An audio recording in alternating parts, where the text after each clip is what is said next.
My name's Ross Hansen. I currently serve as the regional engineer for the Utah Lake and Jordan River Regional Office. The topic I've been assigned today is public water suppliers. I've given this presentation several times. The Utah Association of City Engineers asked me to go give it to them last year. So a lot of people have heard it, and I apologize for that. But there are some things, I see a lot of new faces in here. I do see a couple of people that I know for a fact have heard it before. But the new people in here, I hope you'll get something out of it. The people that have heard it before, I hope we can deepen your understanding a little bit with it. I kind of like to do an interactive presentation. Kind of want your questions, want your feedback. I really don't like to do these public speaking things, but I see the value in them, in that the more you know, the easier my job is. The less phone calls I get, and the better the process is, the more you know. So please ask questions during the presentation. If you get too far into the weeds into a specific circumstance, I may have to say, hey, we need to talk about that afterward, or maybe we need to talk on the phone. But please ask questions. It'll help everybody in here learn more about what we're doing. With that, let's get rolling. Let's identify what we're going to do. Today we're going to first define what a public water supplier is, and then we're going to talk about the special treatment that the legislature has provided to water rights that are owned by public water suppliers. So with that said, let's stop right there and let's do a poll of the audience here, and let's find out who, by raise of hand and keep them up, who in here works for, consults with, or provides services for a public water supplier. Wow, darn near everybody. Probably 80 to 90 to 95%. Okay, so this will be helpful for you. Hopefully when you walk out of here, you'll be able to take back some information that'll help in administering your water rights. We're going to talk about three administrative functions of the state engineer. In particular, we're going to talk about extensions of time to file proof. We're going to talk about non-use and forfeiture issues with respect to public water suppliers, and we're going to talk about proof and certification. Now, what I like to do, what I've found to be helpful, is to compare and contrast these three administrative functions with water rights that are owned by a public water supplier, and contrast that on how water rights that are owned by your typical Joe citizen are dealt with within the state engineer's office. And by doing that, I think it kind of opens up the concept so people can understand what's going on with it, okay? And then at the end, I'll give you an example. I'm going to try to kind of throw out things that I deal with weekly, monthly. I do get lots of phone calls on these issues, and so I've been able to cull some of those together, and kind of hopefully you can learn from other questions that other people have asked and that we've had to work through. So before I go any further, I'm going to put up a slide, and then I'll stop talking for just a second while you look at that. Actually, right now is a good time. Go ahead and take a look at that. These acronyms and abbreviations are all over in my slides, and I just want you to look at it. I don't like it when people talk when the slide is up there, so just take a second and look at those. Okay. Before we go any further, I need to make sure we clarify one thing that has confused people in past presentations, and that is we are not here to talk about public water systems. We're here to talk about the water rights that are owned by public water suppliers. Public water systems, I know that's close, but public water systems are what are administered by the Division of Drinking Water. They're the ones having you test the wells. They're the ones making you get certified for operating a water treatment plant and certifying the water treatment plant. That's not what we're talking about. We're talking about public water suppliers and their water rights, okay? Go ahead. Oh, here comes the mic.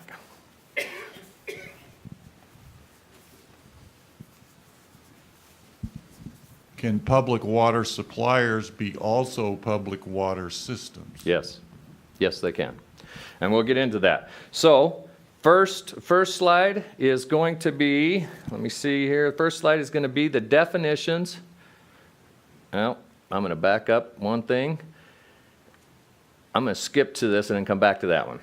All right, so what we're going to do is we're going to define we're going to tell you what the statute says defines a public water supplier, okay? These issues, they're straight out of the statute. This is the statute. We're going to read it, and I'm sorry because it's a little boring for first two slides here, but it'll get better. But anyway, these questions, this information is on your exam, okay? And I'll point some specific things out. But there's 4 entities that qualify for special treatment of their water rights as public water suppliers. A is a public entity. A public entity would be a city, a county, the state, the United States of America, an agency of the state, an agency of the United States of America, an agency of the federal government. Those would be what are considered public entities, okay? A water corporation can qualify as a public water supplier for this special treatment of their water rights. As long as, and as it says up there, as defined in section 54.2.1, as long as it is regulated by the Public Service Commission, a water corporation can qualify as a public water supplier. Next, the third entity that can qualify is a community water system. These are on your exam, okay? And here's where we're going to differentiate public water suppliers from public water systems, okay? You can see there that a community water system is an entity that supplies water to at least 100 service connections used by year-round residents or regularly serves at least 200 year-round residences. Now, when you're dealing with public water systems in the Division of Drinking Water, I believe those numbers are 15 service connections and 25 people, if I'm not mistaken. So that's kind of I'm trying to draw a difference between what we're talking about and their rules and their regulations, okay? And those numbers, that 100 and 200, you're going to be tested on that. That is on there. So continuing on qualifying what is a community water system is on page 2, where again we're still in the statute. AA, it says whose voting members own a share of the community water system and receive water from the community water system in proportion to the member's share in the community water system and pay the rate set by the community water system based on the water the member receives. Okay? So the fourth entity that qualifies for special treatment of their water rights is a water users association. There are only a handful of these that in the state. I'll give you an example. Let's read what it is. It says, in which one or more public entities own at least 70% of the outstanding shares and that regularly serves at least 200 years. I'm sorry, I read the wrong thing there because I can't see it up there. That is a local sponsor of a water project constructed by the United States Bureau of Reclamation. One that I can think of off the top of my head that qualifies under that part of the statute is Provo River Water Users Association. I don't even know of another one, to be honest with you. So those are the 4 entities that qualify as public water suppliers. And now I'm going to back up to that slide before that, if I can back up here. So I put this slide in there for one reason and one reason only, and that is the bottom bullet. Oftentimes I get asked, how do I become a public water supplier? The answer is, act like one. Okay? What I'm trying to point out here is that there is not a application to become a public water supplier. There's not a list kept in our office of who is and who is not a public water supplier.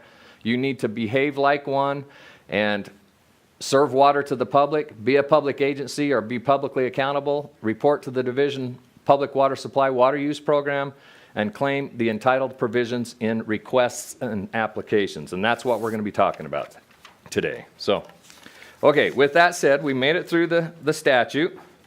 And now we're going to talk about, we're going to compare and contrast water rights that are owned by public water suppliers with those that are owned by a Joe citizen. And we're going to talk about that within the context of the administrative function of the state engineer in regard to extensions of time. Okay, let's set the stage here. Extensions of time. So what we're talking about here is an application has been requested and sent to the state engineer. The state engineer has approved that application, whether it be an application to appropriate, a change application, or an exchange application. Doesn't matter. We are now talking about the application has been approved. And as you know, when you get an approval, the state engineer says, hey, you have a certain amount of time to place this application, what you have requested to do, to put those works in and develop this application. Okay, that's what we're talking about here. The time has come when you should have those works done and completed. And you've received something in the mail saying, hey, you either need to submit proof that you got it done, or you need to submit an extension of time. That's what we're talking about here. We're talking about extensions. So, when Joe Citizen, with his water right, can't get the works done in that time period that the state engineer allotted him, he needs to file an extension of time, and in that extension of time, he needs to show that he's been diligently pursuing development of that application. Or he needs to show reasonable cause for delay. Contrast that with a public water supplier.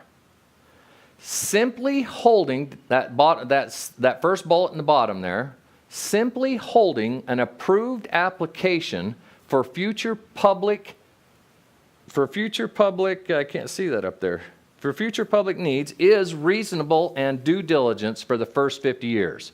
So what I'm trying to point out here is when Joe Citizen submits an extension application, he has to show that he's been diligent or has reasonable cause for delay for us to approve that extension application. When a public water supplier submits an extension application, them simply holding the water for the future needs of the public is considered by statute to be reasonable and due diligence. And so therefore, it gets approved. Okay? Next bullet, third bullet down on the first part of the slide. It's important to note that Joe Citizen, with his water right, cannot receive an extension, cannot be approved for an extension of time beyond 50 years to complete the works. Compare and contrast that with public water suppliers. Public water suppliers can receive an extension of time beyond 50 years to do their project, to finish the project that was approved by the state engineer, but they have to submit what's called a 40-year plan. So up to 50 years, the public water supplier is golden, right? He gets to that 50-year mark, he then has to submit with any extension request after the 50-year mark, he has to submit with that what's called a 40-year plan. By show of hands, who has submitted or helped develop a 40-year plan for a public water supplier? 2, 3, 4, 5, about 6, 7 of you. 7 of you. Okay, good. Okay, I get lots of questions on these, okay? I get a lot of questions, and we're going to go through what needs to be in a 40-year plan. Okay, because I'm assuming that if you haven't, you will someday need to help your public water supplier submit a 40-year plan with an extension of time request beyond 50 years. Is there any question about that concept that we're talking about? I think everybody seems to be okay with their faces. I'm not getting any weird looks yet, so we'll keep going. All right. In a 40-year plan, and we get lots of problems with these because people get a little bit confused, so I want to undo the confusion. You need to show the future 40-year demand for water. Now, how do you do that? You project the population growth. You project the population growth, and using the population growth, you project how much water you're going to need. In the 40-year plan, you need to show that. How much water you're going to need in the future. Okay? In that 40-year plan, you need to show works constructed and the expenditures that you have encountered as a public water supplier. In that 40-year plan, you need to tabulate all of your water rights that have already been perfected or certificated. And then using that tabulation, you need to show why you need an extension of time on the water right application for which you are applying for an extension of time. Comparing that to your tabulation. Now, I'm going to give you an example of a 40-year plan that was submitted to me. The city will remain nameless, okay? So, and I'm going to make up some numbers so you can't recognize the city. But this is a real story, okay? So, I had a 40-year plan come in with an extension of time, and and listen to the numbers closely, it identified that the city it was well done. It was a very pretty, nice 40-year plan submitted by an engineer for a city.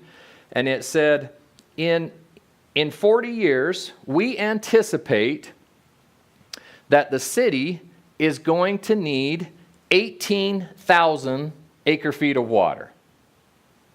Okay, keep that number in mind.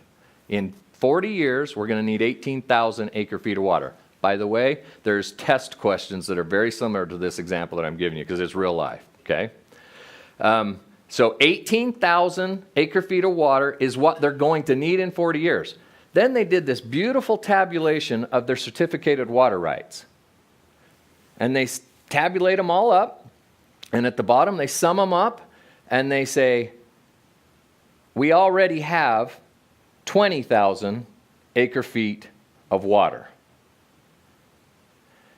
So yeah, I'm starting to get some interesting looks out there. Okay, so those of you that caught on, so the city just told me that they have 20,000 acre feet of certificated water in their portfolio. And they told me that they only need, in 40 years, 18,000 acre feet. There's a problem there, isn't there? So I had to take that and I had to send that back to them and say,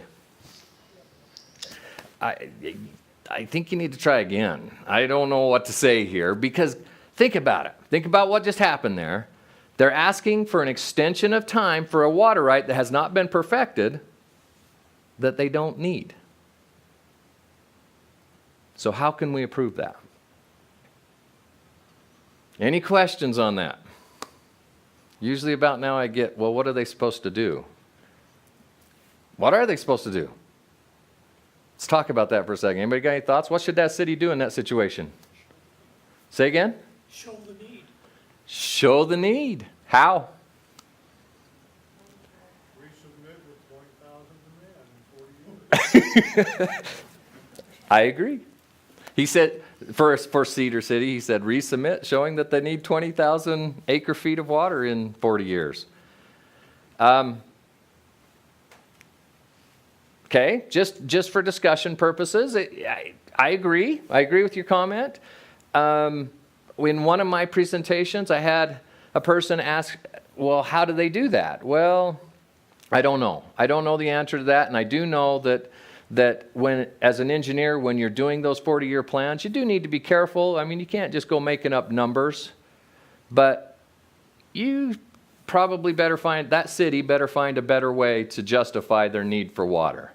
And oh, by the way, just a quick response or comment back, they would need to show more than 20,000 to get what they're trying to accomplish. Remember, what they're trying to accomplish is to get an extension of time for additional water. They already showed me that they had 20,000 certificated.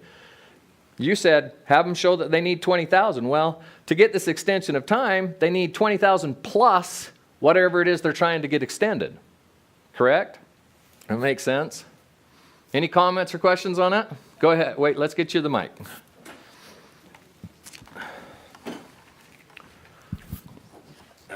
So most of the local agencies were limited by the boundaries of the city, but we have county land adjacent to it that could potentially be annexed to the city and consequently need that water right. Could that be used as an argument for saying this area adjacent to the city could be annexed and consequently we're going to need to use those water rights for that purpose? Yes, that is a great question. I'm going to answer that with a yes. And I'm going to defer that to the concept of the service area of the public water supplier. We will come around to that. And by the way, the concept of service area will be on your exam, and so we'll talk about that in depth. So we're going to get there, okay? But the answer is yes, okay? All right, so we've talked about extensions of time. Now we're going to flash up the dirty word. In red, forfeiture. Okay, Mike did a really good job talking to you about forfeiture.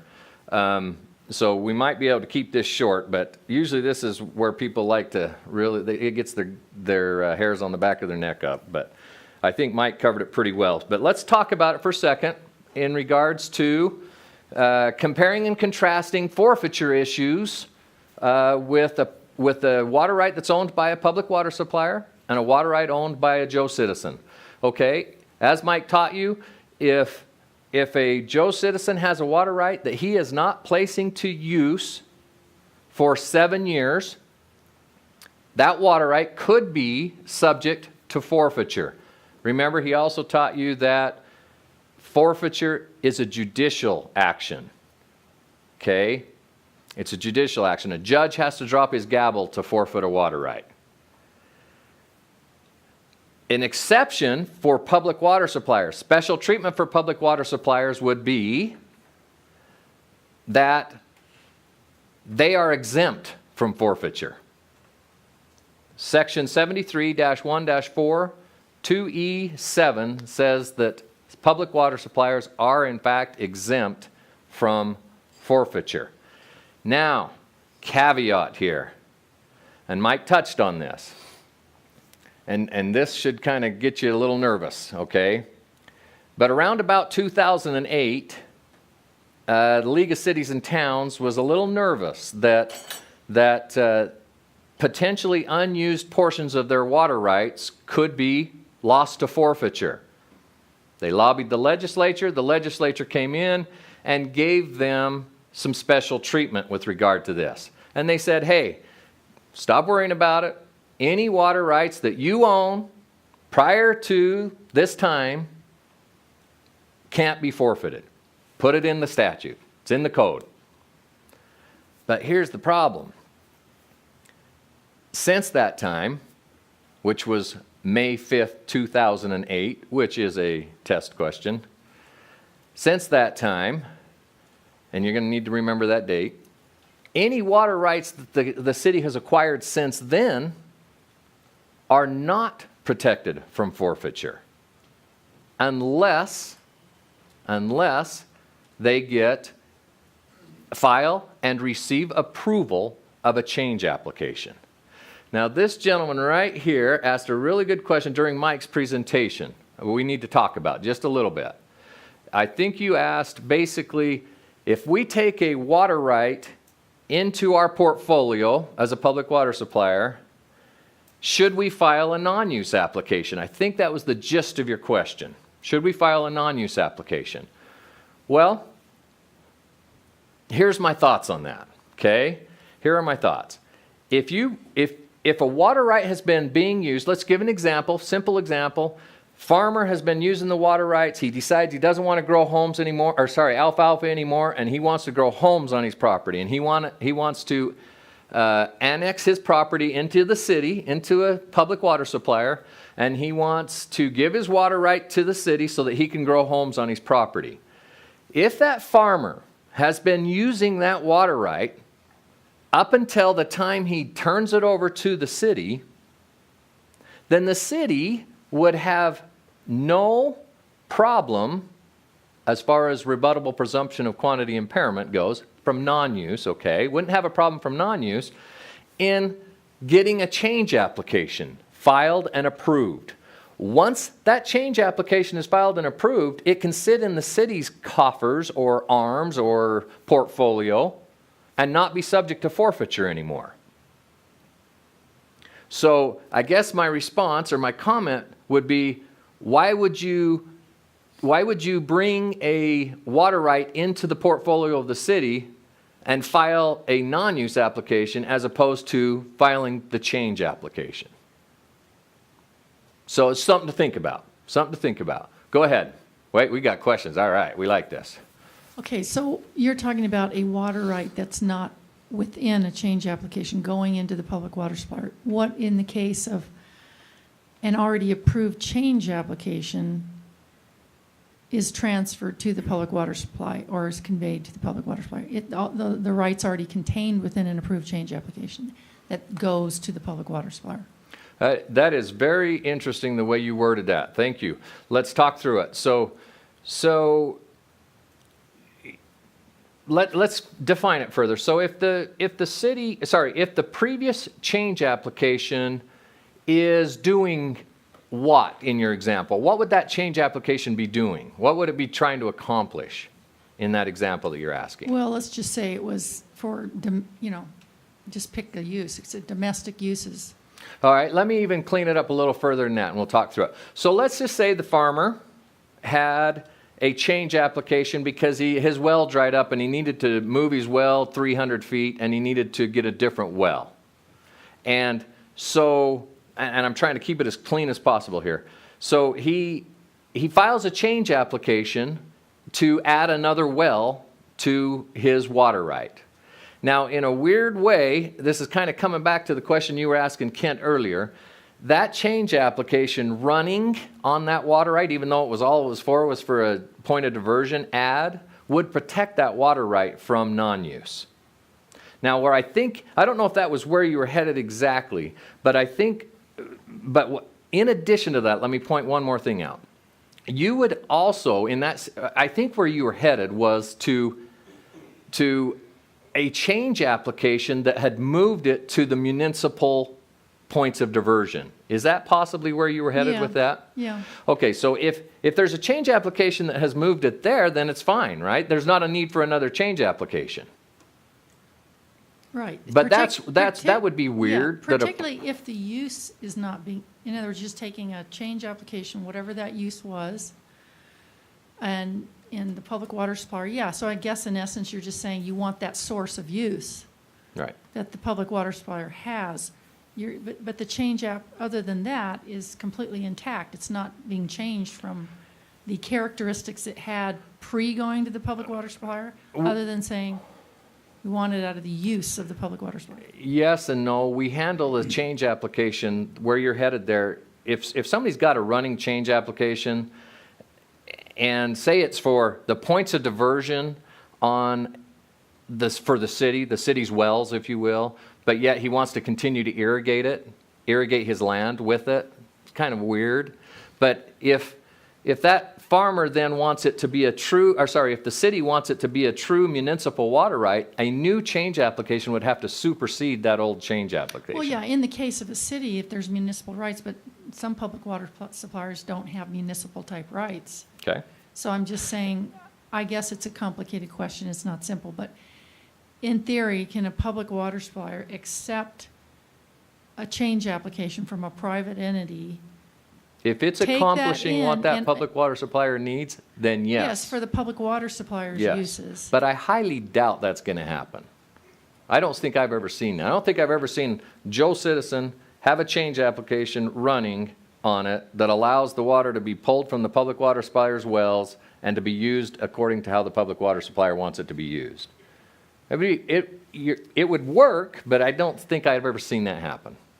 Have you? Not yet. Okay, anyway. Any other questions? I thought you had one as well. Go ahead and bring that to her. So in what instances would the public water supplier status or be denied or not approved? Okay. And- Remember in the one slide, good question. Remember in the one slide that there's no list or form or anything that says that you have to ask the state engineer to be considered as a public water supplier. So you just have to fit the criteria in the statute. And maybe this is a little more in-depth question, but I work for an entity that was denied that status. Or I work for an entity that was denied public water supplier protections and status. Okay. I'm kind of curious if you can elaborate on that more, or The only reason that somebody would not be given the special treatment on their water rights that public water suppliers get is if they don't fit that statute that I threw up there on those first two slides.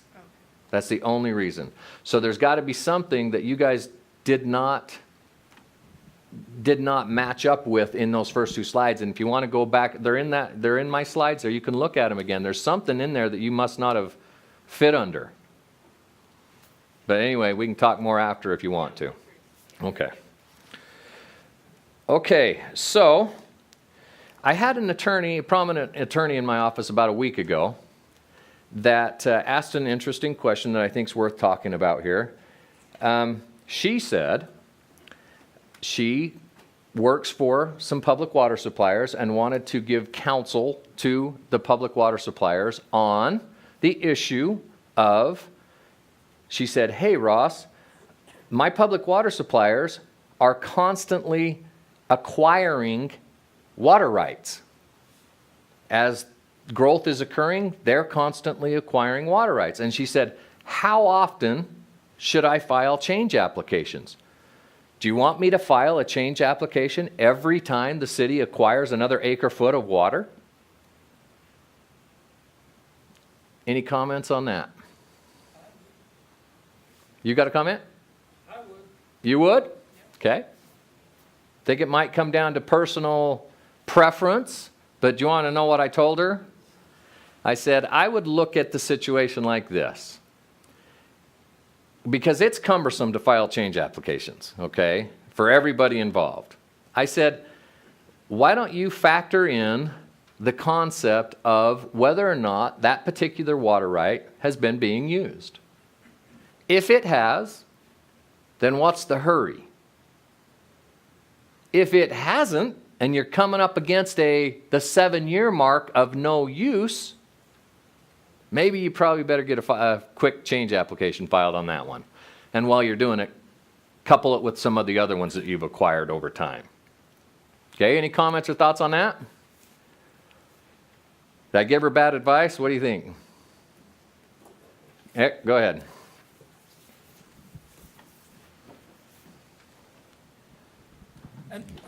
My answer was based on the fact that I came across a situation where the same individuals transfer a water right with the same number to 5 different people. Totally. So I know it's criminal, but luckily I was the first one to file that, record that at the county and submit the change application, and that simplified who was the real owner. That's interesting. So Thank you for sharing that. That's interesting. I personally look at that as I don't know that filing the change application helped in that situation. It was more you got to the courthouse quickly and you got your deed recorded first. And then in addition to that, and if we haven't already talked about title, in addition to that, then you'd bring those deeds that have been recorded to our office and get the title updated into your name. And you can do all that and still not have filed a change application. So even though you did, I mean, it's fine. You didn't do anything wrong, obviously, but you could have.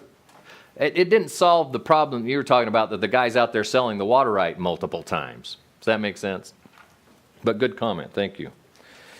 Let me just look at my notes here so I make sure I'm catching all the test questions as well. Okay, I think we covered that one. All right, now we're going to move on to the administrative function of submitting proof. Now, when Joe Citizen submits proof, I'm going to let you look at that slide in just a second here, but when let's talk for a second. When Joe Citizen submits proof, Joe Citizen needs to show his place of use, his works that he has constructed, his well, his pipes, whatever. He needs to show the amount of use, such as how many animals, how much acreage, how many homes. Joe Citizen needs to show all that on his proof of beneficial use. Comparing and contrasting that with what a public water supplier would have to show on his proof. Yes, they would have to show the diversion works, the wells and the pipes, yes. However, they would show just a service area where the water, or identify the service area where the water is being used. In other words, the public water supplier does not have to go out and show on a map each house and each shrub and each acre of grass and each acre of garden. He simply needs, or it simply needs to identify that the water is used within its service area.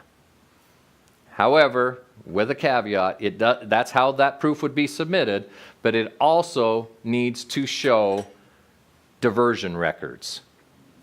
Diversion records. How much water has been diverted? And we're going to get into that. Go ahead. So another question. Knowing that down the line when you're getting ready to file your proof as a public water supplier, let's say you know, the public water supplier's got umpteen different change applications with various water rights in them.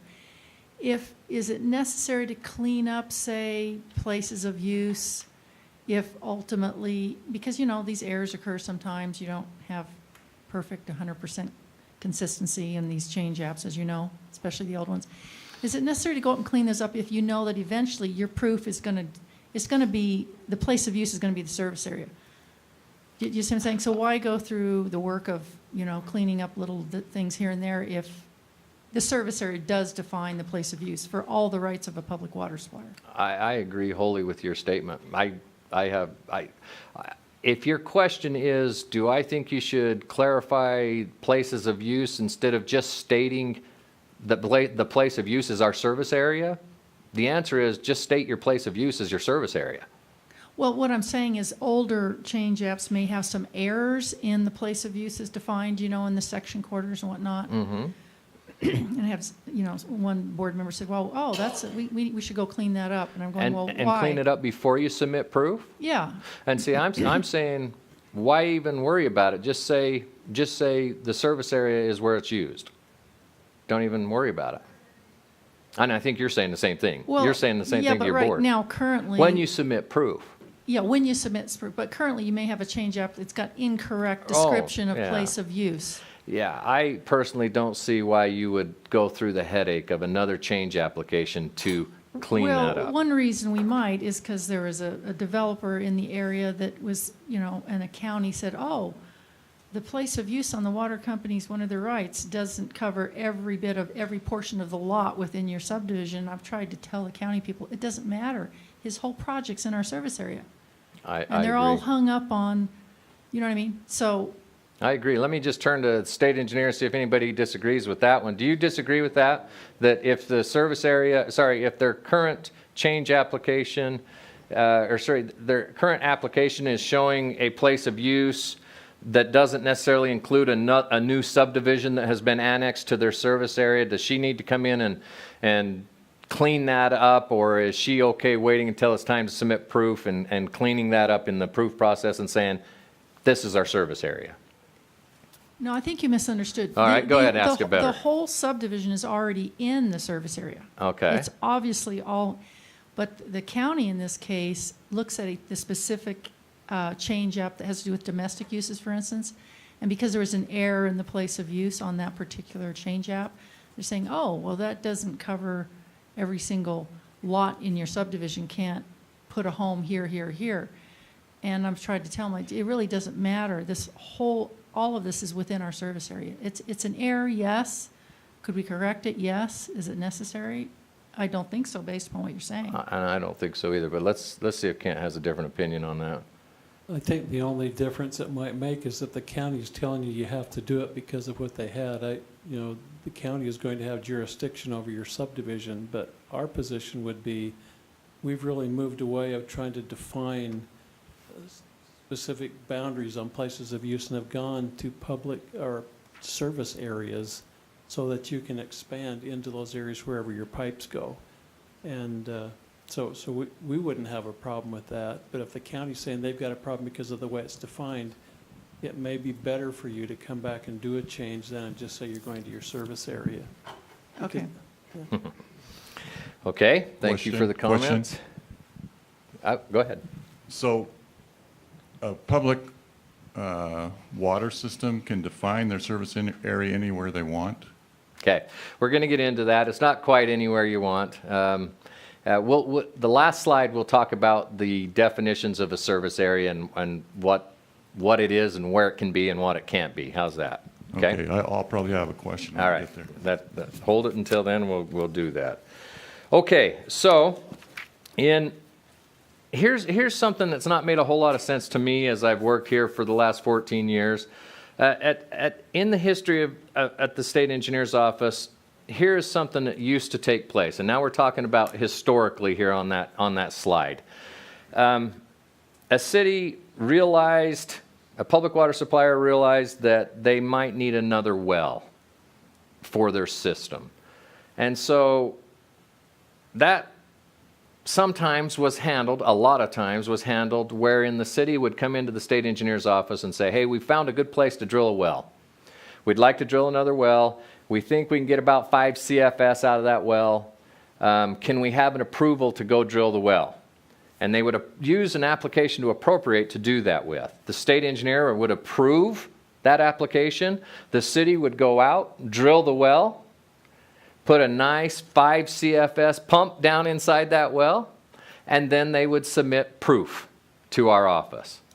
And our office would issue a certificate saying, yeah, you put a 5 CFS well in your, or a pump in your well. Those days are over, okay? Remember, beneficial use is the limit and the measure of the water right.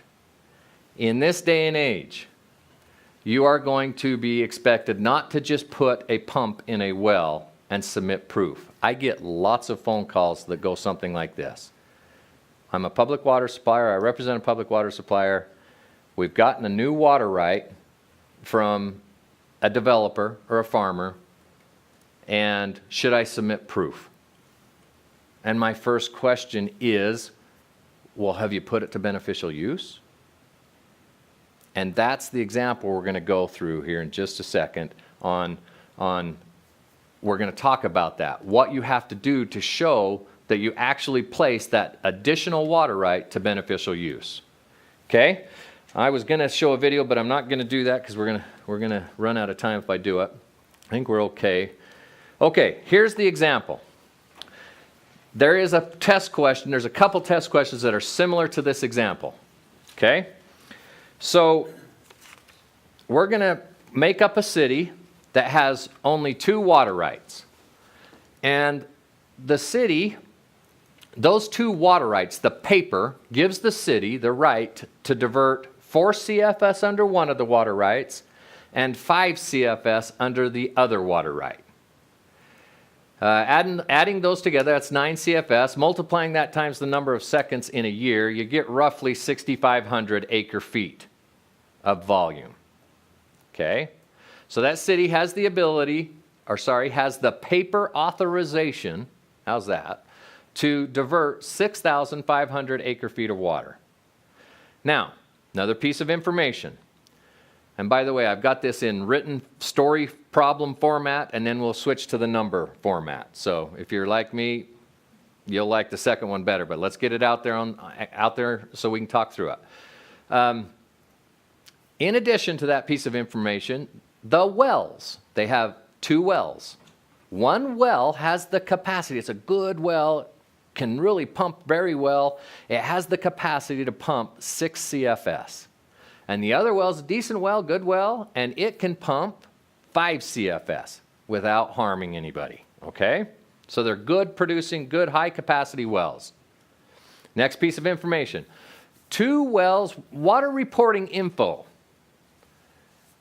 that you have been reporting to our water use program for that city is the amount of water, the maximum amount of water that that city has pumped from those 2 wells in 1 year is 2,000 acre feet.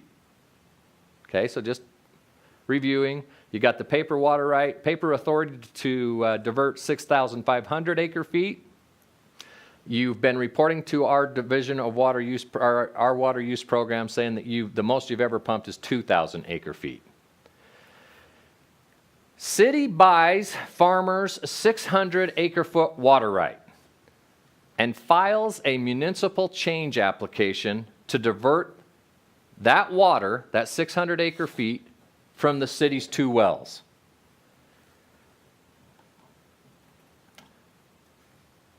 The city calls me and says, should we file proof of beneficial use? I say, when the city files that proof of beneficial use, how much water can we certificate under that proof? And I'm polling the audience. What's your answer? 2,000 acre feet. You're saying 2,000. You're agreeing? Anybody have any other comments? Okay. I think I might have not said something I should have said. And let's see if this changes your thinking. The 6,500 acre feet under the 2 water rights is already certificated and perfected. Okay? That water is already certificated and perfected. I don't know if I said that or not. Okay. Now, does that change anybody's thinking? When they're diverting 2,000, they have 6,500 acre feet already certificated, and now they've bought a 600 acre foot water right. And they're asking me, should I submit proof? How much water would we be able to certificate? I'm getting zeros. Anybody got anything other than zeros? No? Say again? Okay, 4,500 is being thrown out there. I've got 0 and 4,500. Anybody else got any thoughts? Okay, here's the answer, and then we're going to go through it with the numbers, okay? The answer is nothing. They can't certificate any additional water.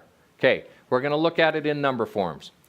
All right, I'm going to grab this other mouse here. We're going to go through this. So the water right, 1, had the ability or has the authorization to pump 4 CFS, which is equal to roughly 22,880 acre feet if you multiply it times the number of seconds in a year. Water right number 2. That one has the ability to, or has the authorization and is certificated for 5 CFS. That equals 3,620. Together they equal 9 CFS, which equals 6,500 acre feet. The farmer's water right on top of that 6,500 acre feet would mean that there's 7,100 acre feet in the portfolio of the city. Okay. What did I just do? Okay. So, coming down to the capacities of the well and comparing it, because this is something we have to do. We have to make sure that the capacities of the source can supply what the city needs. So we look at well A and we say, well, it's a great well. It's got a nice pump in it. It'll pump, that thing has the ability to pump 6 CFS, which is 4,344 acre feet. And well B has the ability to pump 5 CFS, which is 3,620 acre feet. You sum those two together, you get 7,964 acre feet of capacity. Compare that to the water rights, the paper water, and you see that there's 7,100 acre feet there. So when we look at that test, if you will, we're fine, right? It's all good. Got the capacity. The wells will pump it. The wells will pump what you are asking us to certificate on paper. So we're good with that one. But now we drop down here and we say, I got to turn and look this way here. So here's the problem. The city has been reporting to our water use program that it is only using 2,000 acre feet of water. Remember, beneficial use is the limit and the measure of the right. Got a question over here. Well, you're getting the mic. So the city has only been reporting that raise your hand over there, that it's only been diverting 2,000 acre feet annually. So if the water has not been placed to use, what would we be certificating? They're not even showing that they're using their certificated amount of 6,500 acre feet. Okay, let's get some questions. Go ahead. What if that amount's in their 40-year plan to need to use that? Okay, good question. Great. We're going to undo some confusion here that I might have caused. I'm not sure. But what we're looking at right now is a city is calling Ross saying, Ross, should I submit proof? Or should I submit an extension? And if I'm beyond 50 years, with a 40-year plan. That's what we're looking at here. That's where we're headed. So great question. We're trying to understand, so that when you go back to your public water supplier, we're trying to have you say, hey, no, we can't submit proof on that because we haven't, on that 600 acre foot right, because we haven't placed it to beneficial use. So therefore, public water supplier, we should file an extension of time. He's got another question.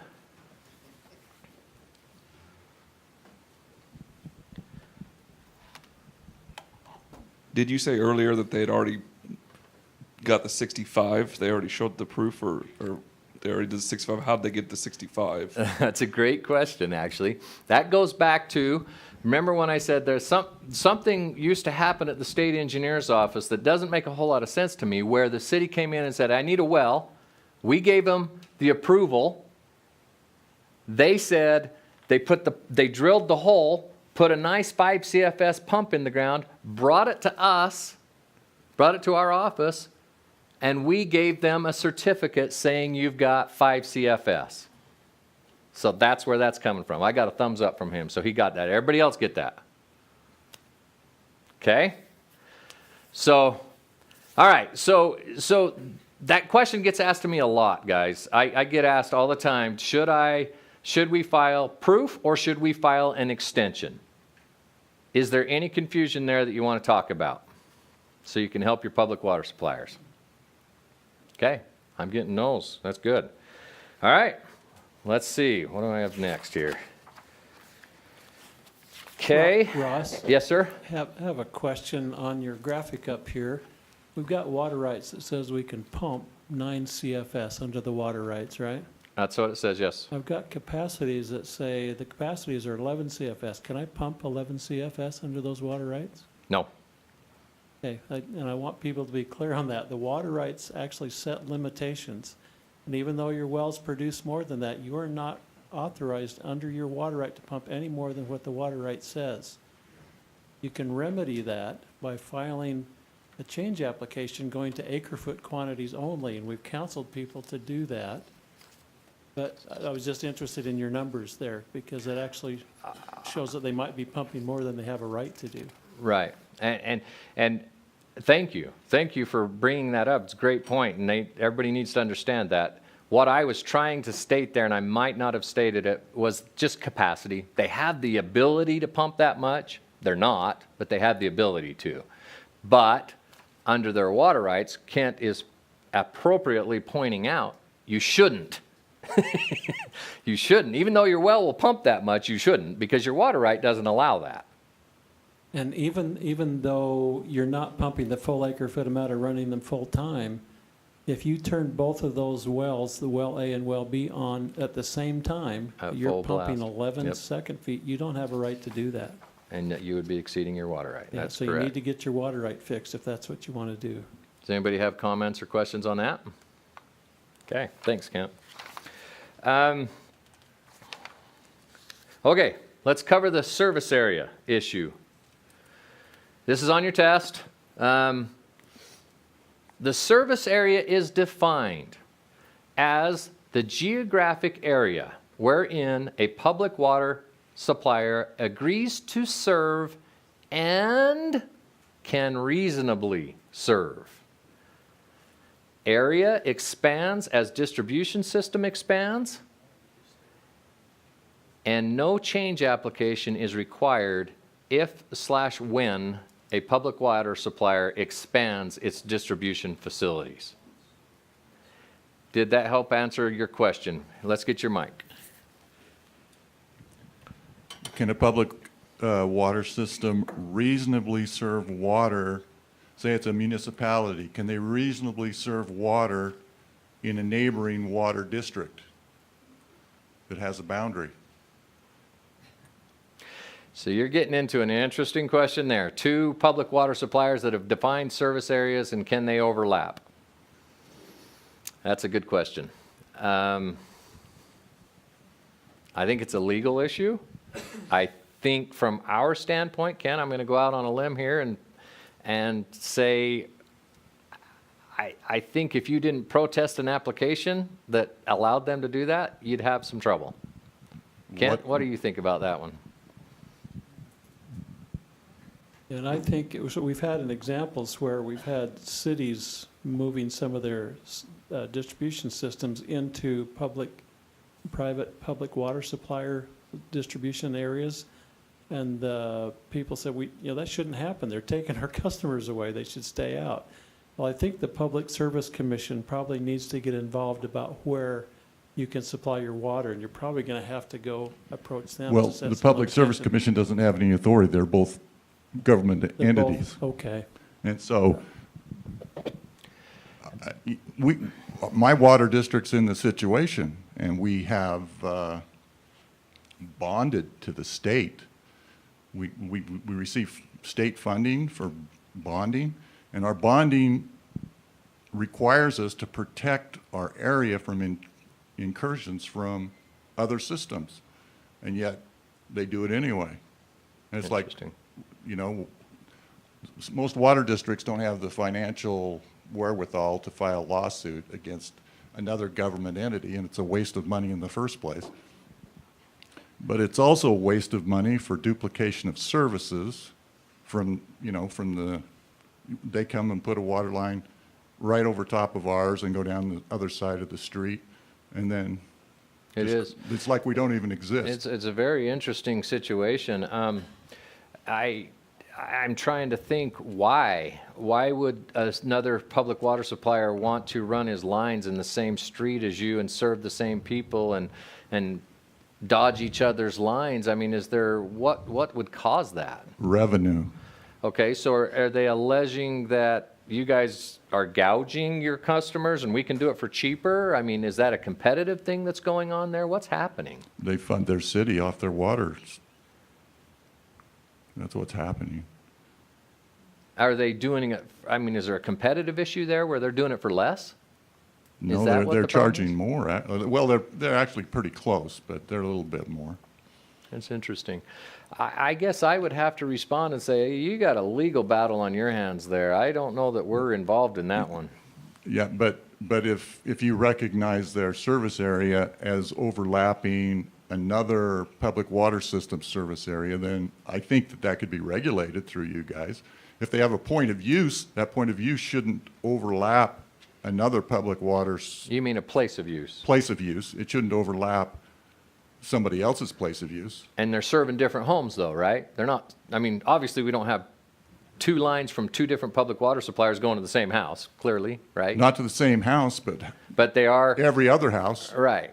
Yeah, that's an interesting situation. Yeah, I don't quite know what to think about that one. That one's a contact an attorney and see what the judge can do there. I'm not so sure we can get involved in that one. Kent, do you have any thoughts on that? I really don't, Ross. That's what I'm thinking too. I don't know it's a jurisdiction that we would come back. I don't know that we have authority to say you cannot expand your lines past a certain boundary. And I understand your concern while we're approving places of use. Why would you approve a place of use over top of another place of use? And that's double use. But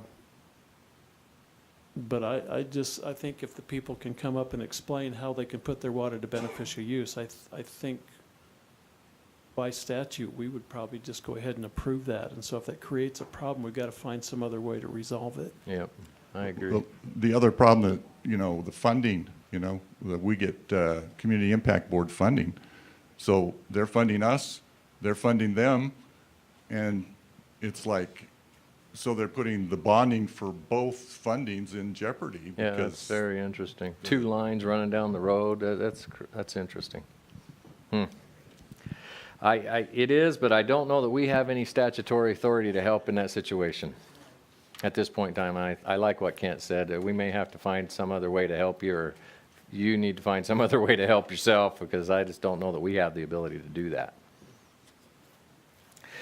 So, back to the slides, guys. This service area concept is in fact on your test, and that last slide, the last bullet there, no change application is required if/when the public water supplier expands its distribution facility. I do get that question a lot. A new subdivision gets annexed to a city. I get a call, do we need to file a change application so we can service that subdivision? And the answer is no. And that there is a question on your test like that. Any comments or questions about that issue? Okay. All right, I think we're about done. I think I got one more slide. Let's see if I can get this thing to move. Yep, there we go. Okay, so why does it matter? Why did we talk about public water suppliers? Well, it's because they get special treatment. They've been granted special treatment by the legislature. They've been given exemption from forfeiture. There's no presumption of quantity impairments on their rights in change application processes, as long as the right was, let's see if you can tell me the date because it's on your test, as long as the right was acquired before what? May 5th, 2008. Very good. Simply holding a water right is due diligence for 50 years, so that gets you your extensions of time. That's important. A public water supplier can, in fact, be granted an extension of time beyond 50 years, but he has to submit what? 40-year plan. Very good. And they have different proofing requirements because all they have to show is the service area, not the actual place of use and the number of homes and the number of blades of grass. Okay? With that being said, let me go to the final slide and just ask if there's any other questions or comments that we can talk through. Okay, I hope you can take that back and help your public water suppliers. Appreciate your time. Thank you.